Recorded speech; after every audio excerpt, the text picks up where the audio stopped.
Hi and welcome to this Mark 3 video. Now, for those people that are following me, you will have seen updates on Instagram. For those that are not following me, then you've missed out on a few behind the scenes bits, but I will do a quick catch up just so the people aren't following so they can see, and just so it's all logged on video as well. So I'll just do that now and then I'll continue with the video of what I'm going to try and do today. So one of the updates is I've started on the rust down here. So at the moment, just on the arch, it's not the greatest job. I just need to get some lacquer on there. I just need to sand that down actually, I just noticed that there. But yeah, sand that bit down, redo it, lacquer it. Just basically working my way along the sills. All that's been done, it looks better. It's just that bit on there, but I'll put a photo in of what it was before. It's definitely a lot better. But yeah, I will work on that and get it looking a bit better because I didn't see that before. So yeah, there's that. I'll say the main thing is I now have a proper Mark 3 fuel cap, whereas before I had that Mark 4 one and it didn't really look the part. So right, I'll say they're the main things that you missed. There's one or two little bits, but I'm not going to bother with that. So what I'm going to do today for this video is jump in the car. Okay, a bit better than that. So yeah, as per title says, this is the gear knob. Obviously it's not attached because it's been cut. There's no threads on it at all. So basically I was going to go and get a tap and die kit, but my dad said he had one which I got here, so I'll show you that in a second, and hopefully I can re-thread this and get this gear knob on. So this is it's actually my dad's tap and die kit. Apparently when I asked him, he bought this in the 1960s and he's used it twice. So yeah, I think it roughly cost him in today's money about 45p. So I'm hoping it's going to do a job. If he's only used it twice, it should still be sharp enough. But yeah, if you ask him what is a tap and die set, well, basically you know what a tap is. Basically, if you get a bolt stuck and you drill it and you need to redo a thread, you tap the thread, which basically you're going from the inside, and a die is basically doing it from the outside. So best example, you recreating the can't look through the camera and do it at the same time.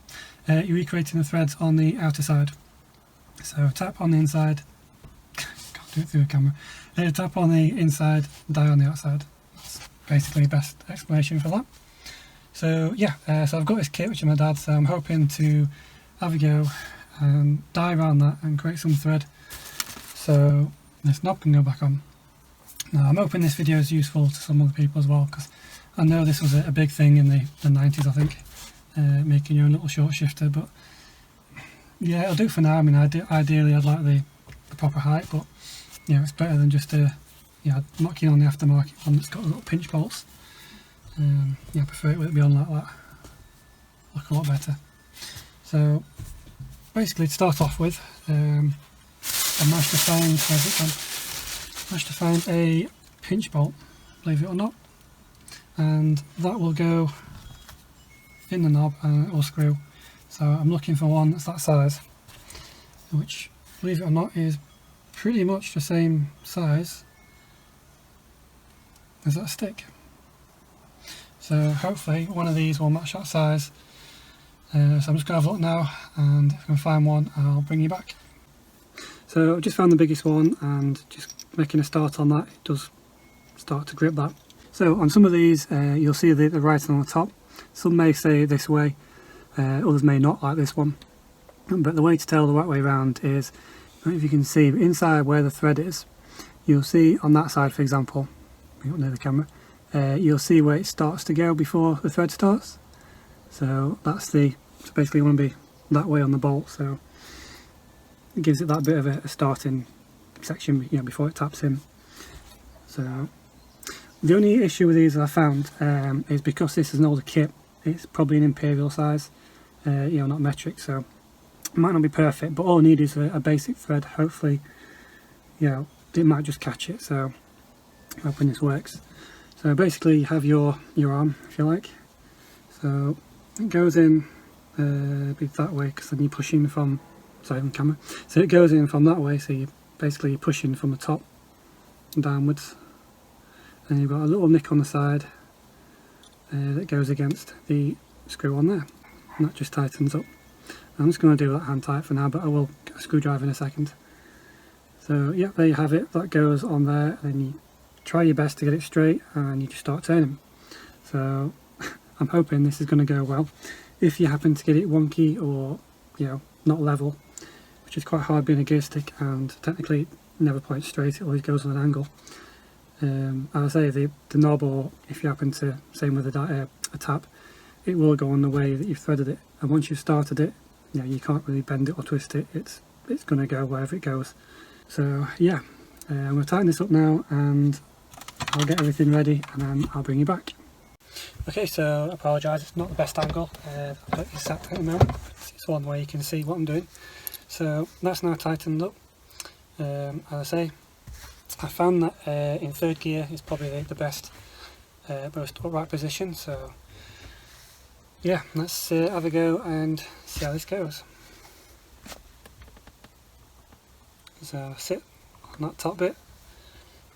So there's no really way of seeing if that's straight or not, so just gonna go for it and see what happens.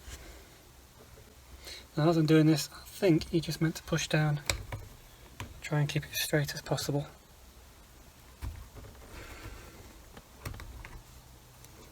It's quite hard when it's moving around. Ideally when you do this, you know, you'd be using a vise or something like that, but I can't exactly take this off.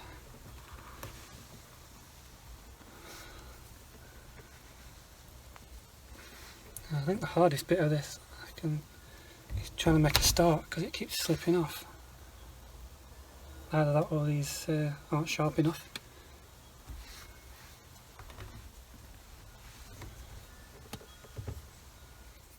Two hours later.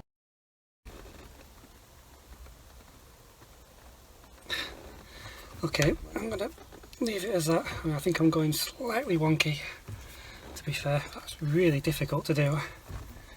Not the easiest. Okay, so as you can see, there's not a lot of thread, but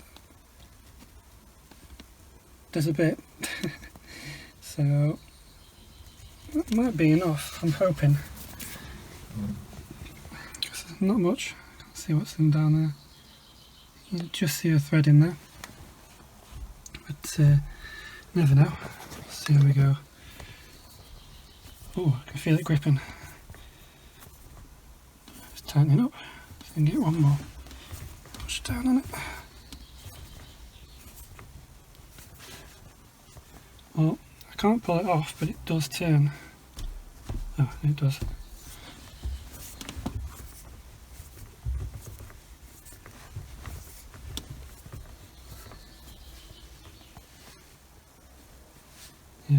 Yeah, I think it's just catching it. It needs ever so slightly some more, just a little bit more just for it to catch. Okay, so really annoying. I was unaware that as I was doing that, my phone actually ran out of space, so it stopped recording. But basically, I managed to get the stick tapped a bit further. I managed to get it stuck on there as well, which is why it probably used all the space, recording me trying to get the little tap bit off.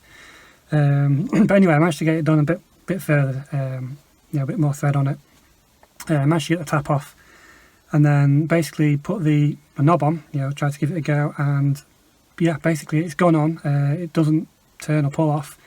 I don't want to take it off again to show you because I don't want to run the risk of basically not going back on again, but it does feel pretty secure. I'll just show you. So it does feel pretty secure, can't pull it off. It doesn't turn or anything like that. That's the actual shifter moving. But yeah, that looks a lot better, although it is quite short. But yeah, I'll do for now. I think maybe in the future, possibly over the winter, we'll see how hard it is to possibly change the linkage, bring it back up here to where it should be.